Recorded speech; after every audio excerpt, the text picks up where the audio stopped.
शक्ति यसै पनि हामी जनशक्ति अभाव छौँ, विदेश पलायन भइरहेछ।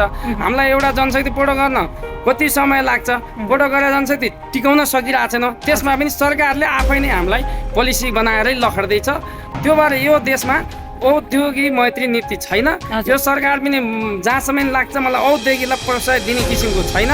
र यसरी गयो भने सरकारलाई यसै पनि देशको अर्थतन्त्रलाई घाटा, राज्य सत्तालाई घाटा, चाहिँ तोडफोड गर्नु, आन्दोलन गर्नु हामीलाई नपरोस्। किनकि हामी यो देशको उद्योग अर्थतन्त्र उकास्नलाई उद्योग गर्नुपर्छ भनेर सरकारलाई टेवा पुर्याउन आएको।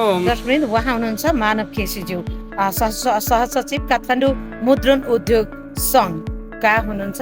र यस विषयमा व्यापारी व्यवसायीहरूको आवाज के कस्तो रहेको छ यस विषयमा भनिदिनुहोस्। र मुद्रण व्यवसाय सबल र समृद्ध बनाउनको लागि कतिको गाह्रो अवस्था छ, व्यापारी व्यवसायी समग्र रूपमा असन्तुष्ट भइरहेको अवस्थामा यहाँ के भन्न चाहनुहुन्छ?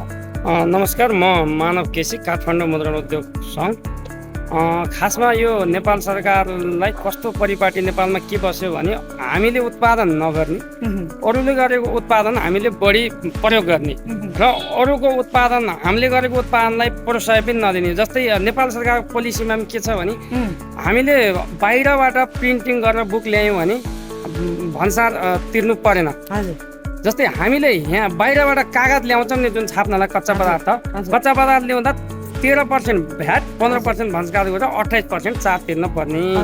जबकि जो हामीले र मेटेरियलमा ट्याक्स लाउने, पोर्टेबल चिजमा ट्याक्स फ्री गरिदिने, यो गभर्मेन्टको पोलिसीले पनि कस्तो बनाएको छ नेपालमा उद्योग व्यवसायीलाई पर्साइ भन्दा पनि पलायन बढी गरिरहेछ। हामी पोलिसी लेभलमै चुक्दै आइरहेछौँ। हामीले सरकारसँग के माग गरेका छौँ भने कमसेकम हाम्रो त एउटा त थोरै जनसङ्ख्या, सानो जनसङ्ख्या भएको देश हो, पूर्ण रूपमा हामीसँग स्रोत साधन कम होला, तर पनि बाहिरसँग हामी यथेष्ट कम्पिटिसन गर्न सक्छौँ। त्यो भएर हामीलाई र मेटेरियल जुन कच्चा पदार्थ छ त्यसमा चाहिँ छुट दियो र बनेर आउने चिज। जस्तै नेपालका पुस्तकहरू, जस्तै औषधिका बट्टाहरू इन्डिया छापेर आउँछन्, त्यसलाई चाहिँ कच्चा पदार्थभन्दा भाडा भन्सार शुल्क र ट्याक्स बढी ल्याऊ। त्यो गर्दा नेपालका औद्योगिकहरूलाई राहत हुन्छ, नेपालका औद्योगिकहरू बाहिरीसँग कम्पिटिसन गर्न सक्छ भनेर हाम्रो एउटा माग छ। सरकारले ठ्याक्कै उल्टो बुद्धि सरकारको के गर्छ भने अब किताब छापेर ल्याउँदा भन्सार शुल्क नलाग्ने, कागज ल्याउँदा लाग्ने भनेपछि यसै पनि यो चाहिँ अलिक कन्ट्रिब्युटर्समा चाहिँ सरकारको अपरिपक्व निर्णय छ। हाम्रो के छ भने हामी झन्डै 8,000 9,000 को हाराहारीमा मुद्रण व्यवसाय छौँ। हामीले झन्डै चाहिँ तपाईँको चाहिँ 1 लाख हाराहारी जनसङ्ख्यालाई रोजगारी दिइरहेछौँ। नेपाल सरकारलाई ट्याक्स तिरिरहेछौँ।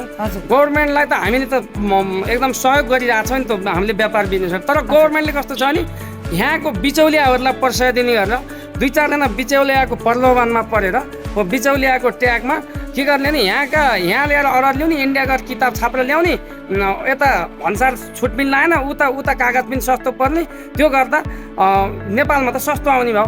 अनि त्यसपछि हामी त बाहिरी बजारसित त कम्पिटिसन गर्न सकेनौँ नि, किन सरकारको पोलिसीले हामीलाई सहयोग गर्न पर्ने नगरेको अवस्थामा हामी व्यवसायीहरूलाई एकदम सङ्कटपूर्ण अवस्था छ। यसै पनि कोभिडको महामारीपछि मान्छे डिजिटलाइजेसनमा गयो।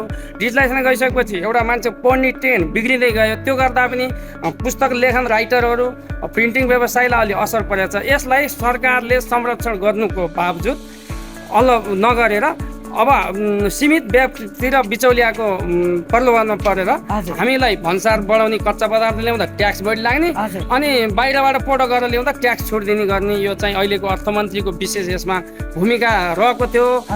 बिचमा एउटा युवराज खतिवडा अर्थमन्त्री आउँदा उहाँले के गर्नुभएको थियो भने बाहिरबाट छापेर आउने पुस्तकमा 10% ट्याक्स लाउनुपर्छ, किनकि नेपालका औद्योगिकहरूलाई हामीले संरक्षण गर्नुपर्छ भनेर उहाँले एक किसिमको लबी गर्न थियो।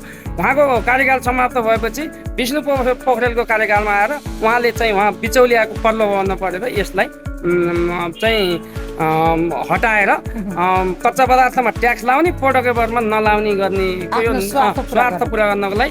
त्यही भएर हामीले नेपाल सरकार के भन्छ भने नीतिमा नेपाल सरकार परिपक्व हुनु पर्यो। कुन नीतिले आफ्नो देशको पब्लिकको, आफ्ना देशका औद्योगिकको फाइदा हुन्छ त्यसरी नै नीति हो। हामीले अरूको देशको, अरूको मान्छेको स्वार्थ हेरेर नीति बनाउन भएन भन्ने हाम्रो जोरदार माग छ। यही कुरो आज हाम्रो एफएनसिसिआईको उपाध्यक्षले पनि त्यही कुरो उठाउनु भयो।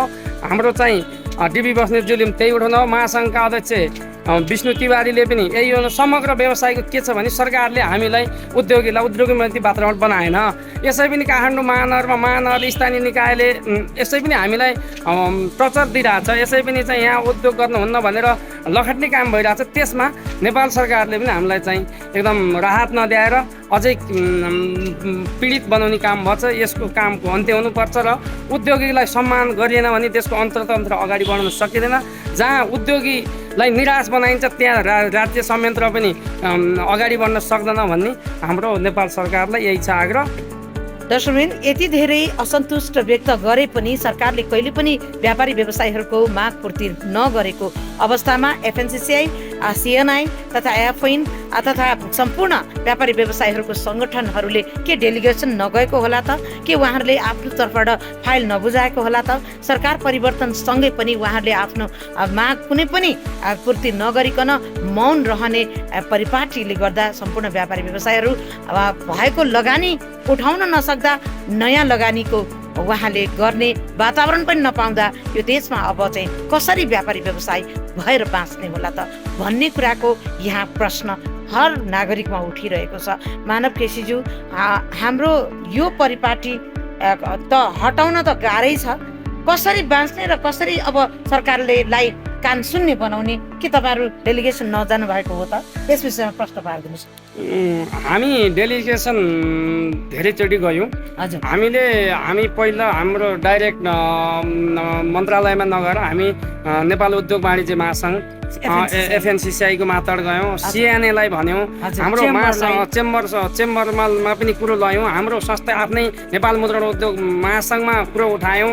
सबै यावत गर्दा पनि हामीले अर्थमन्त्रीलाई भेट्ने भनेर यसभन्दा अगाडिको आर्थिक वर्षमा हामी बजेट भाषण हुने बेलामा पनि मान्य अर्थमन्त्री वर्तमान पुन हुनुहुन्थ्यो, उहाँलाई भेट्नलाई हामी यति दुःख पायौँ कि सर्वसाधारणको मान्छेको त त्यो पहुँचभन्दा बाहिरको कुरा हो। हामी जस्तो औद्योगिक व्यवसायीले पनि 5 दिन जति त चिठी लेखेर देऊ, 2 मिनट टाइममा भिख मागे जस्तै टाइम माग्दा पनि हामीलाई यथेष्ट टाइम नदिने। अब एकजना बिचौलिया आउँदा उहाँको ढोकाको की समय थाहा हुने र हामीलाई 5 दिनसम्म नि जाँदा पनि भेट्न नदिएर हामीले चाहिँ के अरे कोशी प्रदेशको एकजना मान्यज्यूलाई भनेर पावर लाएर बल्ल उहाँले 2 मिनट टाइम भेट्यौँ। उहाँ अस्वस्थ हुनुहुन्थ्यो, उहाँको हामीले स्वास्थ्य लाभको पनि कामना गरेका थियौँ। यावत कुरा हामीले उहाँलाई भन्दा उहाँ कस्तो आफै उहाँ एकदमै छाँगाबाट यस्तो कुरो भइरहेछ, हामीलाई त यहाँ आउँदा त नेपालका प्रिन्टिङ व्यवसायले छाप्नै सक्दैन भन्ने लबिङ छ, यस्तो छ, तपाईँ किन आउँदैन भने अब हामीलाई त एक किसिम त गेटबाटै हामीलाई बार हुन्छ, बल्ल मन्त्रीको ढोकासम्म जाँदा छिर्नलाई 5 दिन लाग्छ। हामी जस्तो औद्योगिक व्यवसायीलाई त त्यत्रो अपेलाना गरेर चाहिँ पहुँच एउटा अर्थमन्त्री भेट्नलाई त्यति सकस छ भने आफै कल्पना गर्नुहोस् यो देशमा सर्वसाधारणलाई सरकारको मुख देख्न कति शास्ति होला भनेको त आफै कल्पना गर्नु सक्दैन। किनकि यति भोगे मैले आफ्नो मेरो उहाँको सचिवालयमा एकजना हाम्रै साथी हुनुहुन्थ्यो, उहाँलाई पावर लाउँदा पनि टाइम नपाउने यस्तो छ नेपालको।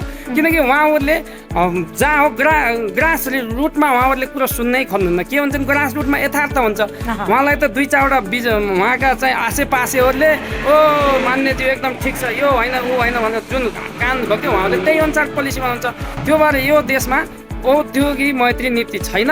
यो सरकार पनि जहाँसम्म लाग्छ मलाई औद्योगिकलाई प्रोत्साहन दिने किसिमको छैन र यसरी गयो भने सरकारलाई यसै पनि देशको अर्थतन्त्रलाई घाटा, राज्य सत्तालाई घाटा, औद्योगिक पलायन हुने र यो चाहिँ यहाँको जनशक्ति यसै पनि हामी जनशक्ति अभाव छौँ, विदेश पलायन भइरहेछ। हामीलाई एउटा जनशक्ति पोटो गर्न कति समय लाग्छ, पोटो गरेर जनशक्ति टिकाउन सकिरहेको छैन। त्यसमा पनि सरकारले आफै नै हामीलाई पोलिसी बनाएरै लखड्दैछ।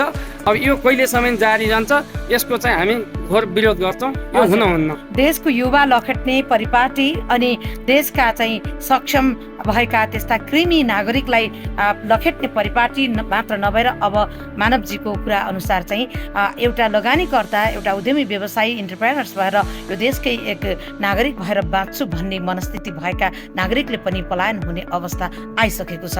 त्यसैले यसमा अब एफएनसीसीआई, सीएनआई यस्ता छाता सङ्गठनहरूले पनि व्यापारी व्यवसायीहरूको मार्का बुझेर नेतृत्व लेभलका वर्गहरूले समिट गरेर मात्र बजेट खर्च गरेर मात्र हुन्न, अवश्य पनि सरकारको नेतृत्वसँगै टेबल टक गरेर यो माग पूरा गरेपछि मात्रै देशमा व्यापार व्यवसायको वातावरण अवश्य सकारात्मक हुनेछ भन्ने हामीले विश्वास लिएका छौँ। टेबल टक गरेमा मात्रै कुरा गरेर सेयरिङ गरेर मात्रै यो कुराको केयरिङ हुन सक्छ। यदि माग पूरा भएन भने के हाम्रा मुद्रण व्यवसायीहरू पनि फेरि सडकमै तताएर शिक्षण संस्थाका नागरिकले जस्तै गरेर फेरि सडक र सदन तताउनै पर्ने हो त? यस विषयमा के भन्न चाहन्छ? पक्कै पनि हामी यस विषयमा हामी के भन्छौँ भने हामी त्यस्तो हामी त्यो सडक तताउने तोडफोड गर्नुपर्छ भन्ने त्यस्तो चाहिँ मनसाय ल्याउने हामी त्यस्तो व्यवसाय पनि होइन। हामी एउटा शालीन भद्र र देशमा उद्योगबाट नै देशको अर्थतन्त्र उकास्न सकिन्छ, उद्योगबाट रोजगारी सिर्जना हुन्छ, रोजगारी भएपछि जनशक्ति नेपालमै राख्न सकिन्छ, नेपालको युवालाई नेपालमा राख्यो भने उसको चाहिँ जीवनस्तर उकास्न सकिन्छ। यसमा सरकारले विभिन्न स्वरोजगारका कार्यक्रम ल्याएर हुन्छ, उद्योग मन्त्री नीति ल्याएर हुन्छ, त्यसलाई सम्मान गर्नुपर्छ। अब त्यतातिर सरकारको ध्यान गएन होइन, सरकारले विकल्प भनेकै तोडफोड अब चाहिँ सडक आन्दोलनलाई मान्छ भने हाम्रा चाहिँ लाखौँ लाख चाहिँ हामीसँग आश्रित कर्मचारीहरू छन्, हामीसँग आश्रित लाखौँ लाख व्यवसायीहरू छन्, श्रमिकहरू छन्, व्यवसायीहरू छन्, कबार व्यवसायीहरू छन्। यिनीहरूलाई पनि हामीले सडकमा लान बाध्य नै छौँ र विकल्प त्यो सडकमा जानु तोडफोड गर्नु होइन। हामीले सरकारलाई के भन्छौँ भने सरकार बेलैमा सचेत होस्, चाहिँ तोडफोड गर्नु आन्दोलन गर्नु हामीलाई नपरोस्, किनकि हामी यो देशको उद्योग अर्थतन्त्र उकास्नलाई उद्योग गर्नुपर्छ भनेर सरकारलाई टेवा पुर्याउन आएको व्यवसायीहरू हो। सरकारले पनि हामीलाई बेलैमा सम्मान गर्न सिकोस्। एउटा चाहिँ विभिन्न श्रमिकलाई रोजगार दिएको छ, कमसेकम हामीले 90-1 लाख श्रमिक काठमाडौँ मात्र रोजगार छन्, देशमा लाखौँ लाख रोजगार दिएका छौँ। त्यस्तो रोजगारदाताहरूलाई सरकारले सम्मान गरोस्। कर तिरिरहेछौँ, करदाताहरू हामी, यसलाई सम्मान गर्न सिकोस्। नेपाल सरकारको बेलैमा चाहिँ बुद्धि पलाओस्, यही भन्न चाहन्छु। हजुर, धन्यवाद यहाँको अमूल्य समयको लागि। यो हजुरहरूको जुन व्यापारी व्यवसायहरूको माग काठमाडौँ मुद्रण मात्र नभएर समग्र रूपमा देशभरिका मुद्रण व्यवसायीहरूको माग पुरा होस्, हामी यही भन्न चाहन्छौँ। जय नारी नेपाल। धन्यवाद हजुरलाई, धेरै धन्यवाद। Designing your dreams since 1983, Marina Impex. सम्भव छ वात्सल्य नेचुरल IVF। जडीबुटीको शक्ति साबुन ओखती। साल ट्रेडिङ कर्पोरेसन लिमिटेडको आयो नुन। गोल्डन कुकिजका उत्पादक गुड लाइफ फुड प्रोडक्ट।